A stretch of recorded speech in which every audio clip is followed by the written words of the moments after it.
Good morning everyone, welcome back to the vlog. Stuck in rush hour, I left a little late, but we're on the way to Classic Speed now so we can get some updates. I brought some car parts. I have these sway bar links for RWB Victoria. We got some updates for the DDE 550. We've sorted a lot of things, but another thing popped up, another problem. Also, some of the other cars are done, so I don't know if we can test drive anything, but we're gonna inspect what's happening in the car shop. The 458 is acting up. The TPMS sensor is saying that one tire is 8 PSI, but we had it double checked and I don't know, something's wrong with the sensor. I don't know if the holes in the little sensor get clogged over time, so hopefully nothing goes wrong and we can make it to the shop properly. Wow, finally on the highway. This car I think needs an alignment also. There's something weird about it, and the TPMS still registering 8.7 PSI, but the car seems to be driving, so we're good. I think I do have a flat. That's so dangerous. I didn't know. I thought all the while that there's nothing wrong with the tire, but it is super soft, so we're gonna remove the tire now and see if we can patch it up. Wow, this is so sketch. We're gonna check all the other tires just in case. Problem when you're doing donuts with these tires that we're tearing up the tire in uneven ways, and I think we hit a nail somewhere, or yeah, not good. Gotta find the leak. This was the same tire we patched up actually when Larry Chen was here. And imagine I was driving on the highway at 10 PSI of tire pressure. The car is so good that it would run still on 10 PSI pressure. The Michelin tires didn't beat out. We're gonna check now if we can see where the hole is. Culprit. Right there. Looks like an Allen bolt. I think that's from the car shop. My tire bar marker is already flat, so there we have it. Okay, so I've never done this before, but I have a cheap patch kit that I got online with a compressor because I travel a lot with these cars. So first we're gonna clean the hole, widen it, then take one of the strips out, put some rubber solution, and then jam it into the hole. Let's see if this works. I've seen some of the shop do this before, but I've never actually tried it myself. Okay, so I don't know how long before this stuff dries out, but I'm gonna apply the rubber solution. To my knowledge, this is how it works. This is going to be how we treat our flat tires in the future.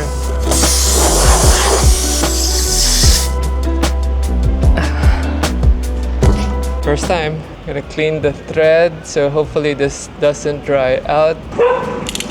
Okay, then I'm just gonna cut off the excess rubber. This is messy AF, but it's a repair kit so that you don't get stranded anywhere. And it's my first time to use it. Voila! Now we're gonna air up the tire and see if it's still leaking. Hard braking on. Checking TPMS now. And I think we still have a leak. It says 28 PSI.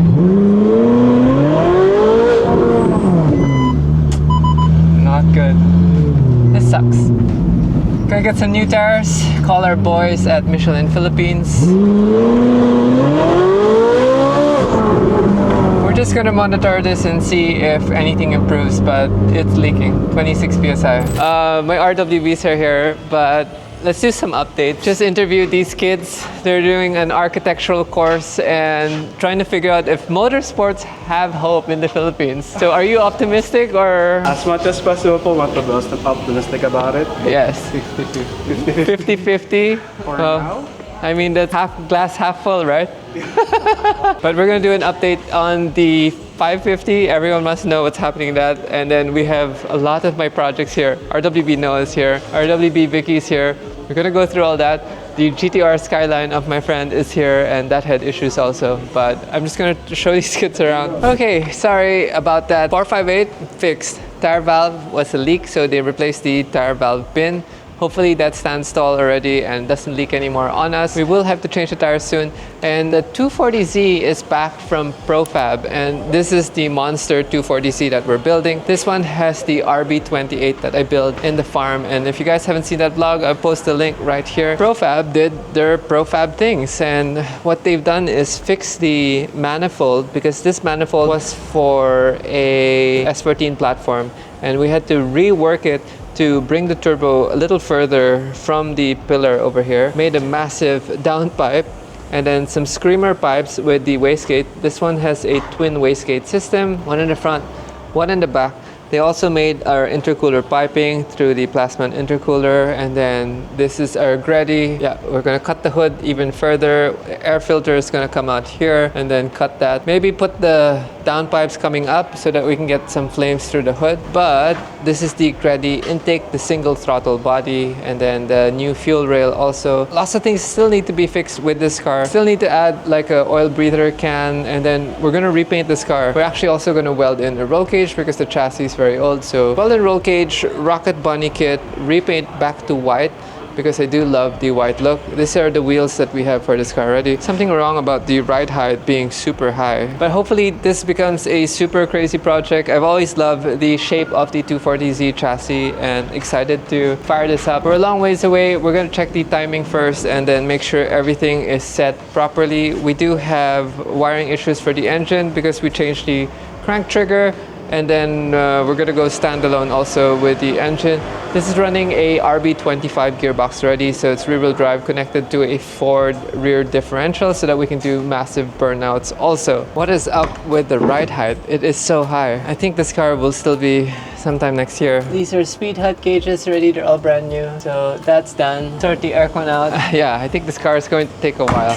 But it's back here in classic speed. So let's talk about the DDE 550. From the last update, we had all the issues come out, right? And we've sorted most of it out. So the low charging alternator issue was resolved. We took the alternator out, sent it out to get repaired, but instead the guy said he just cleaned it, and now the car is charging 12.8 to 13.1 volts. So that's been resolved. The new radiator just got here from the US, so we're gonna change the radiator. Hopefully we'll have better cooling, but I think we were having low cooling because the voltage of the alternator was low, which means the fan speed was also low. The drain for the AC, they're doing that now, and then they're also doing the carpeting for the center tunnel because of the heat. Okay, so here's the carpeting for the center tunnel. The boys are almost done with it, and they also traced the tachometer signal. Believe it or not, the tachometer signal now works. We found out from our friend Debbie that the tachometer wire was just reversed, so got that to work also.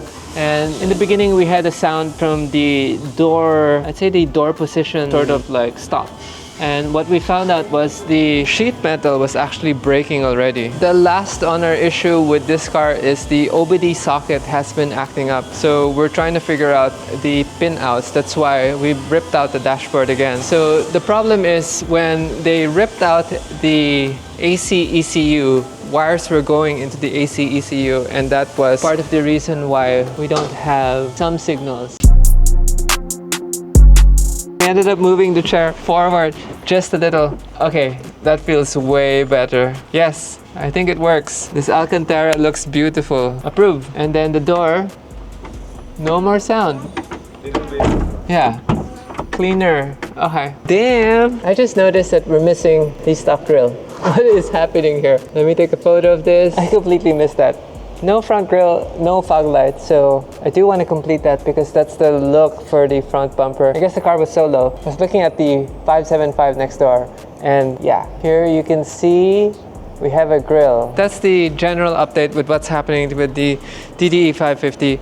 And let's go over to the 575. This car has been a hard project to say the least. We thought it would have been easy, but now we're tearing into the wiring harness because we cannot seem to read the ECU for the transmission, and we think that this is the problem here. So I'm actually gonna get a quote to see if we can replace this TCM. I just noticed that was a sticker. That's not even a prancing horse shield. Good thing we have the prancing horse shield on the side of the car. Now, I do have new wheels for this car, and I think I went a bit overboard. I got super big wheels. I don't plan to super drift this a lot, maybe just for demos and stuff. But the problem of this car with the major overhang is I'm gonna leave this splitter somewhere, so I actually might put some air suspension on it also. Maybe Kyle can convert it to run bags just so that we don't leave this beautiful front end. But eventually when I get the 3D printer to be working, we will widen this car and hopefully make it look like the ProDrive 550.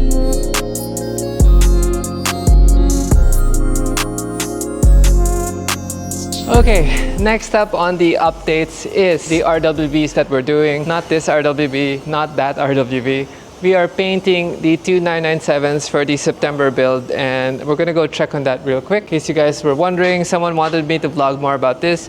This is a 1J on a 70 Mach 1 body, but not today. We're gonna go check on the two 997s that are scheduled, and hopefully we're done with them. Now, from when this vlog is out, I basically have roughly just 1 month to get my car to come here to Classic Speed so that they can paint it. And I'm gonna change the color for the turbo because I don't like the way it looks. The problem with the turbo is we're still lacking parts for the car, and I don't know if we're gonna be able to complete it in time. The tires that I ordered for the turbo were absurdly too big, having them clear coat the rear bumper also for the ND, just to see how the carbon work looks. But looks like they're spraying now. I don't want to breathe in these fumes. But hindi kayo naka-mask. Sama yan sa baga mo. Some of the painters are wearing their protective mask and some are not. I don't want to breathe that stuff in. So they're doing a base coat primer now on the car. That is the second car already, which means if I get my car here in the next 2 weeks or so, we should be able to paint it properly and change the color. That one is pearl white, and then the other one is black. So we have two opposite colors. Okay, so for the 993 RWB time attack, we ran the car into CFD analysis and we do have issues already. So in case you guys want to learn more, I use the app AirShaper, and AirShaper basically does computational fluid dynamics and tells us what's wrong with the aero design. And there's a lot of things to fix on the car, but we do want to run it to see how it feels also on track. Chino was here yesterday tuning RWB Noah, and sadly we still have the same issue from the crank trigger. They thought everything was okay already until suddenly the car wouldn't want to start. That sucks. But excited to show you guys the Volkswagen Combi. So this is awesome. These are both my Combis. One Combi is for restoration and the other Combi has got suicide doors. This car, on the other hand, this is gonna go to the November Manila Auto Salon. I don't know how we're gonna make it. That needs to be done sooner than later. But sorry, it's a bit noisy. The boys are working hard. Okay lang. I don't want to stop work. We're getting out of here. Ah, wow. Here we had an issue. Test drove it, and one of the rockers decided to fly out and break. Good thing it didn't jam anything, and pistons seem okay. Compression looks okay. So we're gonna offer a upgrade kit for cams and for the MSD. Another problem with the old motors is they have no rev limiter. No rev limiter means that you can freely rev up to whatever RPM, especially if your foot on the throttle. So what happened was when they test drove it, the driver got overzealous, punched it, and basically free floated the valves. Here is the other 997 for RWB. We actually didn't paint the rear bumper anymore, so don't mind the scratches there because that's gonna be replaced by Nakai, but everything else was painted properly. So boys are assembling it now. We do have still stuff for sale here. If you guys are looking for muscle car parts, please send us a message. And I do have cars for sale also. The C6 Corvette is for sale. The Mach 1 is waiting for some new springs. I want to try to soften the ride of this car, but this car is also for sale in case you guys are looking for some project cars. That's a fun car. That's a fun car. This is for restoration. But I think that's all the updates we have here. We're gonna head back to Manila and mount the wheels on the SLS. So I want to see it on the ground.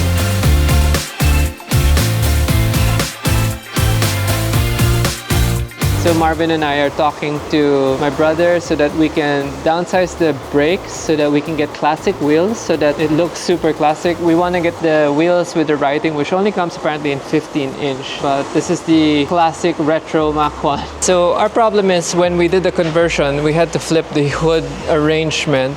And when you pull the hood opener, this hood stays flat. So we had to have a pull strap over there, which doesn't make sense. So now we're gonna add some springs here. So when you pull the hood opener, the hood pops up so you can lift it. We're gonna move the hood stand also to that side so you don't need to run around. Learning stuff for us, but it's been an interesting project so far. Our briefing is done. We're gonna head down to Manila and mount some wheels. Oh, I wish this car was running already. It's such a beautiful car. I have big plans for this car.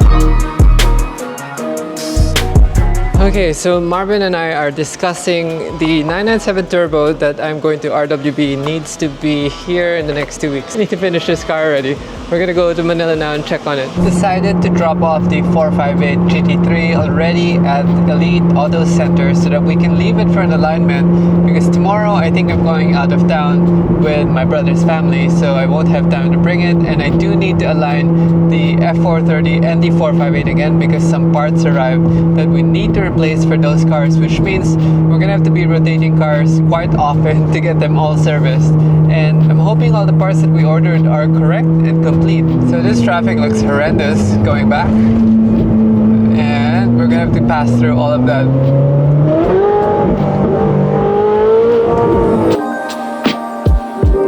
Love it. Straight to the alignment rack. These are the wheels we're gonna hook up today.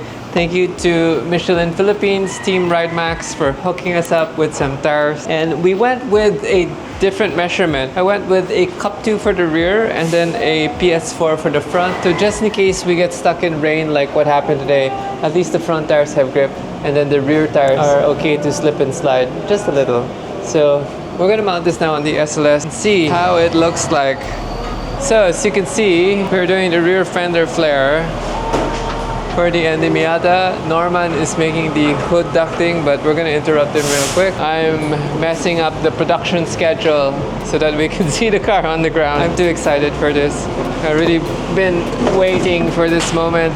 I don't know if the mags we ordered are correct. If the tire I ordered was too thick, the front should technically be only like a 265 or a 275, and I went with a 285 front because I wanted meaty, I wanted chunky. Problem is also the SLS Black Series is 19 in front, 20 on the back. We went 20-20 just because the carbon brake clearance is going to be an issue.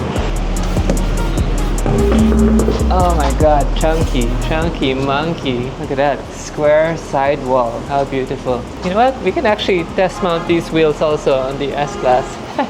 We got to open the hood, connect the battery, start the car. So the key battery is dead, but there is a keyhole way back here, and it's the weirdest thing, but it allows us to manually start it. This car hasn't ran in so long, and we don't have an exhaust yet, so we're gonna connect to our Fitment app, and we have zero pressure, so we're gonna get that to charge real quick. It's a weird ticking sound on the engine. Damn, I can't wait to see it on the ground.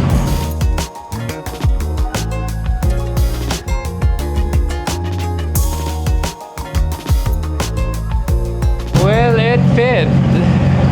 The question is, did we go too chunky?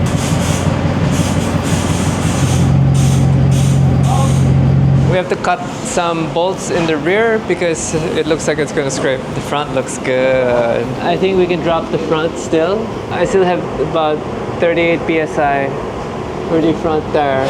So Kevin's cutting the fender liners.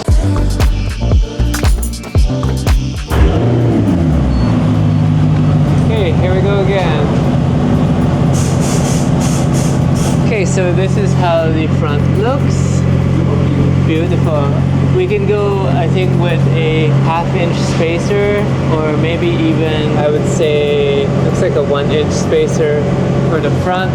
And then the rear, we need to cut the inner fender. You can't see it now, but the stock fender is sitting on the wheel. And even here, we can do a small spacer, but actually no. This is how the rear looks right now, and we have to cut the rear fender. I'm gonna bring it up to a decent height, which I think would be maybe a ride height would be thereabouts. We'll do a preset save. We're doing the steering test. I'm turning the wheel.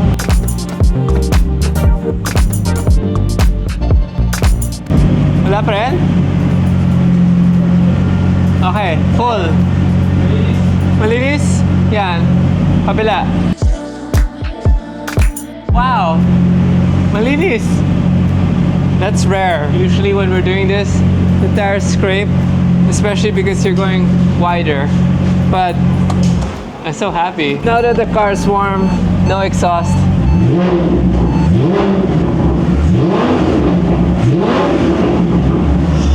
We have no exhaust on the SLS.